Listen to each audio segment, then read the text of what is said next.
just like that. If you want, you can introduce yourself. Okay. My name is Gabriel Onate.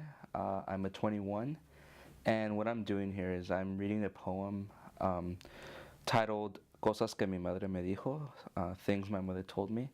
And I wrote this just as a means of expressing my love for my mother, the stuff that she's done for me, and just how I have a really strong connection with her and that I love her a lot. And so here's a poem.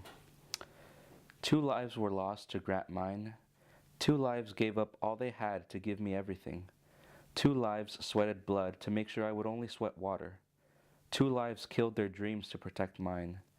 2 lives starved to death to keep me full. 2 lives slept cold so I would sleep warm. 2 lives went to jail to prevent me from going. 2 lives crossed the border so I wouldn't have to. 2 lives left their nation to give me my own. And despite all that, I get to live my life debt-free because the words my mother said changed the game for me. Esto es para ti, mijo. Si te quieres ir al fin del mundo, vete al fin del mundo. Pero haz algo mejor que tu padre y yo. No queremos que nos pagues lo que te hemos dado, ya que lo que te dimos fue de nuestro amor por ti. Ahora ve y logra tu sueño. Hazlo para ti y nadie más. Ya estamos orgullosos de ti. This is for you, son. If you want to go to the end of the world, go to the end of the world.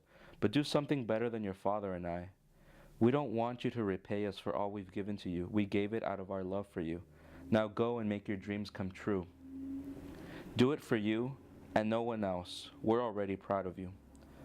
Pues aquí estoy, y de aquí no me voy.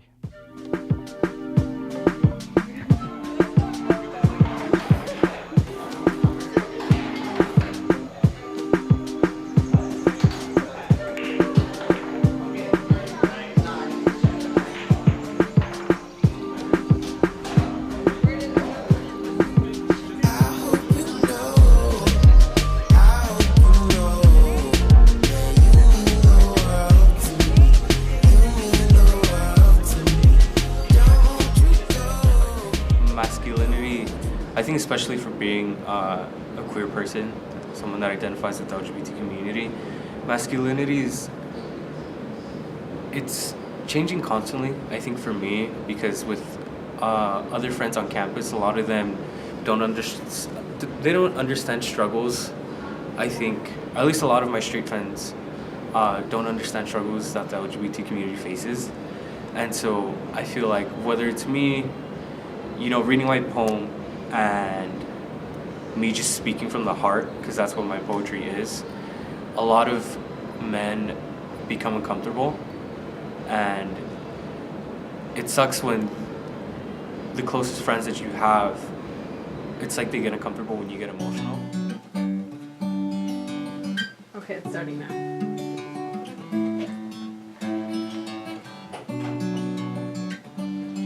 It's really me observing the men around me, realizing what I have in common with them and what I do differently than them, and what I see that presents toxicity around what they do and what I should do to avoid it.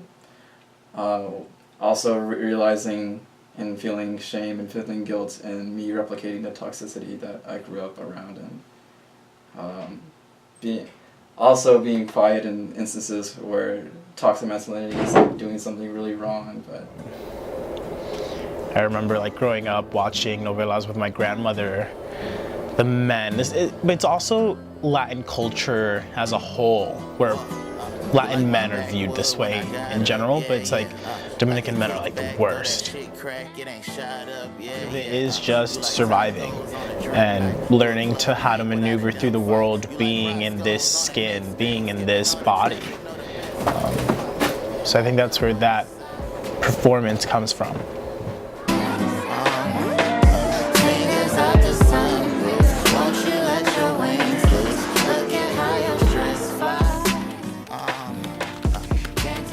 My name is Akeem Lindo.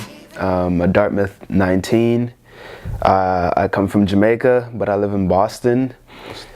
Being a black guy should be super masculine, not have that much emotion, and I feel like that has probably led to some of the issues I've dealt with and have to deal with in terms of my anxiety, learning. I knew I was suffering from anxiety issues since about 10th grade.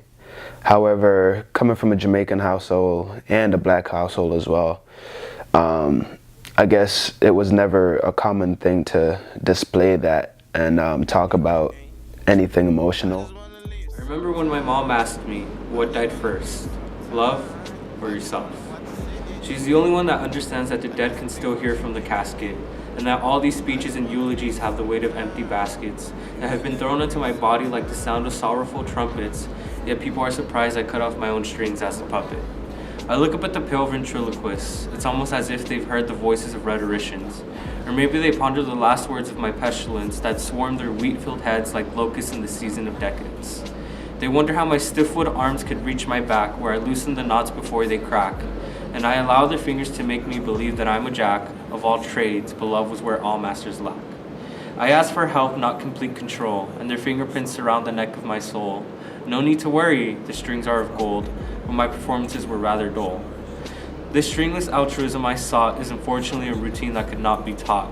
That no matter how many times they made my strings taut, it was as effective as my emotions acknowledging my thoughts. So I sat on dozens of hesitant laps that felt the slits of my mouth loosen the trap. I always said what they couldn't say, and with that audiences stood but never stayed.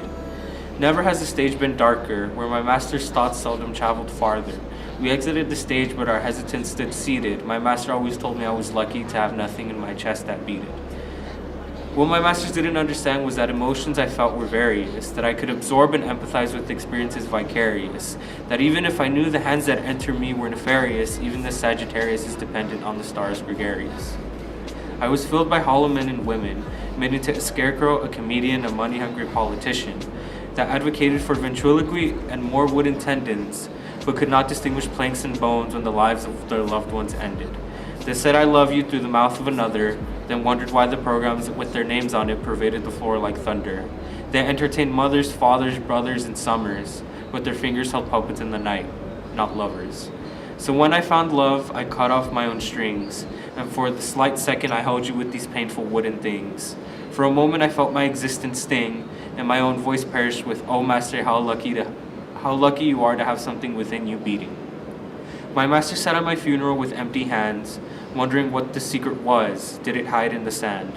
I died pointing out my mouth and chest with my stage hands, and hoped emotion and action would lead them to the stringless wonderland. Look up occasionally. Yep.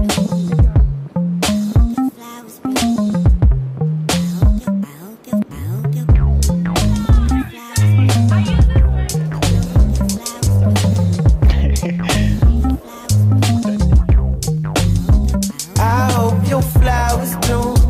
I hope your flowers bloom. I hope your flowers bloom. I hope your flowers bloom. I hope you grow up to be everything that you want to. I hope your flowers bloom. I hope your flowers bloom. I hope your flowers bloom. I hope your flowers bloom. I hope your flowers bloom.